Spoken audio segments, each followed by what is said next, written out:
Hello friends, कैसे हो आप सब लोग। सब भगवान की कृपा से, भोलेनाथ की कृपा से आप स्वस्थ होंगे और मस्त होंगे और सभी अपने अपने कार्यों में व्यस्त होंगे। तो पहले तो सभी को जय श्री कृष्णा और हर हर महादेव। आज हम आपके साथ न्यू अपडेट के साथ में आए हैं और आज आपको हम शिव जी पे जल चढ़ाने का तरीका बताएंगे, जिससे घर में सुख शांति और समृद्धि आती है।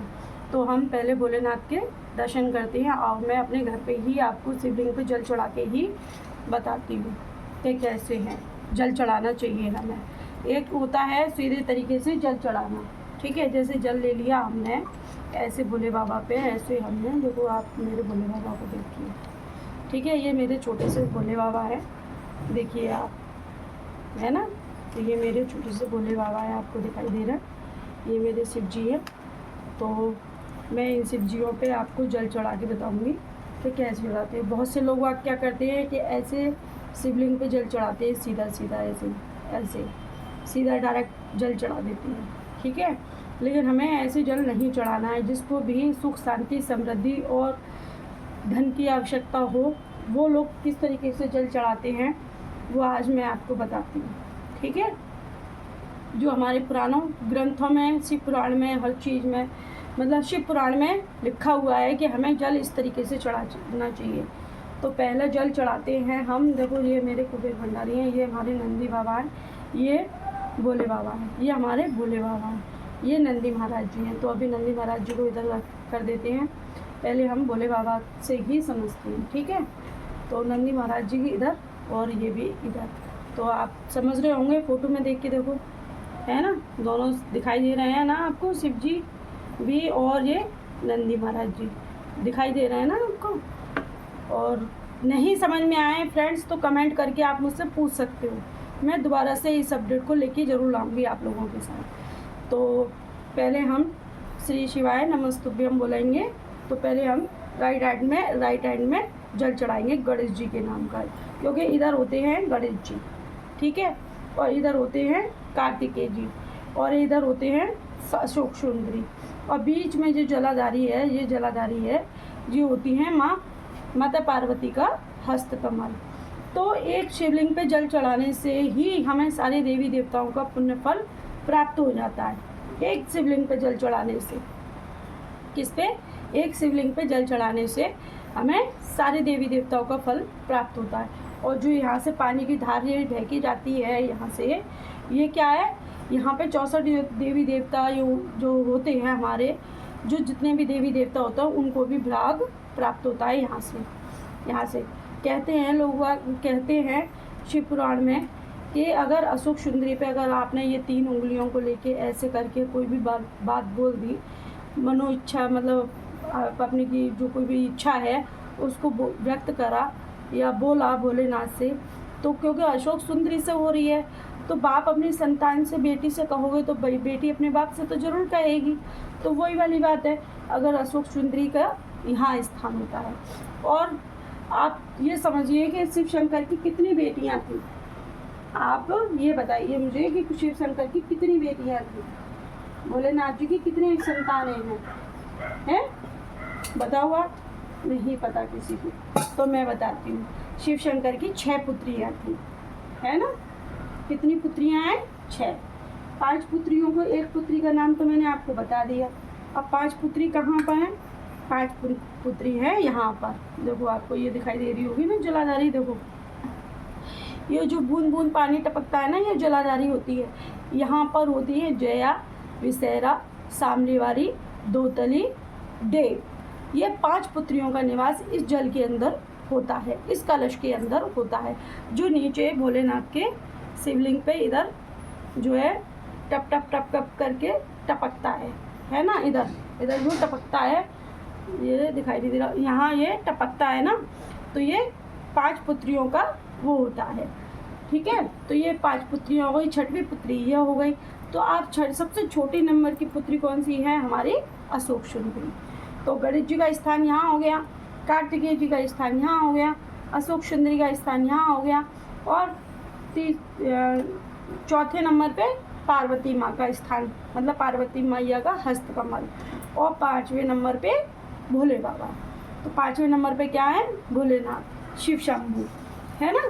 तो मैं जल चढ़ाने का आपको तरीका बताती हूँ। तो पहले यहाँ गणेश जी के स्थान पर जल चढ़ाएंगे, बोलेंगे श्री शिवाय नमस्तुभ्यं, श्री शिवाय नमस्तुभ्यं, श्री शिवाय नमस्तुभ्यं, ठीक है। और ऐसे ही इधर कार्तिक के स्थान पर श्री शिवाय नमस्तुभ्यं। और जब लोटा में थोड़ा सा जल बचा है वो अशोक सुंदरी पे, है ना, श्री शिवाय नमस्तुभ्यं। फिर माँ पार्वती पे, ऐसे करके फिर ये जल ये आखिरी में भोले बाबा पे। तो आपकी बात समझ में आई या नहीं आई? अच्छा, मैं फिर से एक बारी ट्राई करके एक बारी और करके दिखाती हूँ, ठीक है, पास में लेके।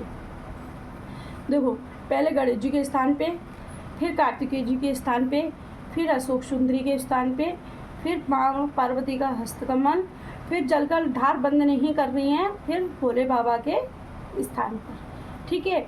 उसी में से ये 2 बूंद जल बचा लीजिए।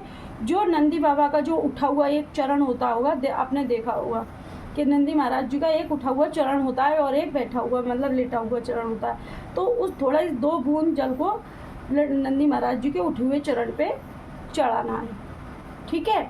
तो आपका हो गया 6 जल, ठीक है। 7वां जल जो त्रिशूल या जलाधारी होती है हमारी, उसमें चढ़ाना है। जो ये जलाधारी है हमारी, थोड़ा सा जल हमें इस जलाधारी में भी चढ़ाना है, समर्पित करना है, ठीक है।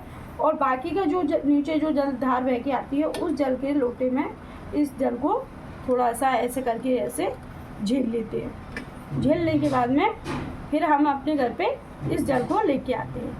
तो बहुत से लोग अपने घर पे लेके आते हैं इस जल को। तो पहले तो आचमन कर लेते हैं, कोई बिहारी बीमारी का होता है तो मतलब आचमन कर लेते हैं।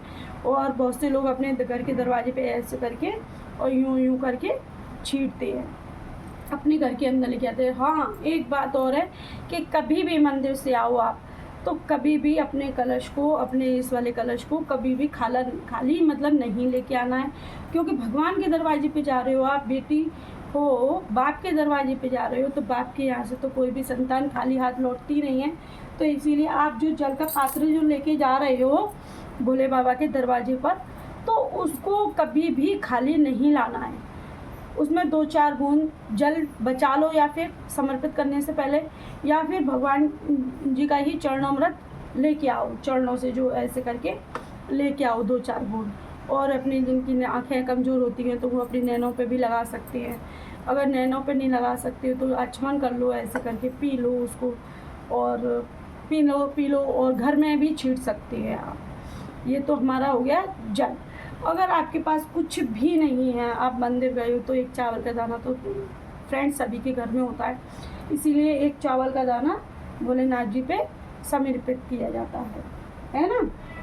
क्या किया जाता है? एक चावल का दाना समर्पित करा जाता है, क्योंकि अन्न चावल है और चावल से बढ़कर कुछ भी नहीं है ना। पीला चंदन लगा दो, पीला चंदन नहीं है तो आप है ना डाले चढ़ा दो।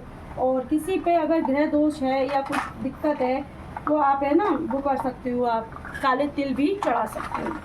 क्या चढ़ा सकते हो? काले तिल भी चढ़ा सकते हो। और काले तिल वगैरह अगर आपकी हो तो ठीक है, और नहीं तो कोई बात नहीं है, मीठे का भोग लगा सकते हो। और अगर किसी को धन संपदा की ज़रूरत होती है तो फ्रेंड्स ये कमल गट्टा होता है, ये देखो ये काले कलर का, आप इसको अपने जल के पात्र में ऐसे डुबो दीजिए, ऐसे उसमें जल भर लीजिए, रात भर इसको रहने दीजिए, या सुबह ही मॉर्निंग में ही आप जल डुबो के इसमें आप जल भर के ऐसे, किसी को धन संपदा की ज़रूरत होती है तो ऐसे करके जल ले लो। और जल लेने के बाद में आप जो है इस पात्र में कमल गट्टा डाल दो। तो ये कमल गट्टे का जल हो गया। अब ये कमल गट्टे का जल, क्योंकि आज के मार्केट में फ्रेंड्स कमल के फूल मिलना तो बहुत मुश्किल है, क्योंकि कमल के फूल मिलते ही नहीं है, और मिलते भी है ना तो बहुत महंगे मिलते हैं, 150, 200, 250, 300, मतलब रेट उनकी बढ़ती जाती है फिर, क्योंकि उनकी जितनी बोलते हैं तो उतनी बढ़ती जाती है। तो धन संपदा के लिए खास विशेष ये है।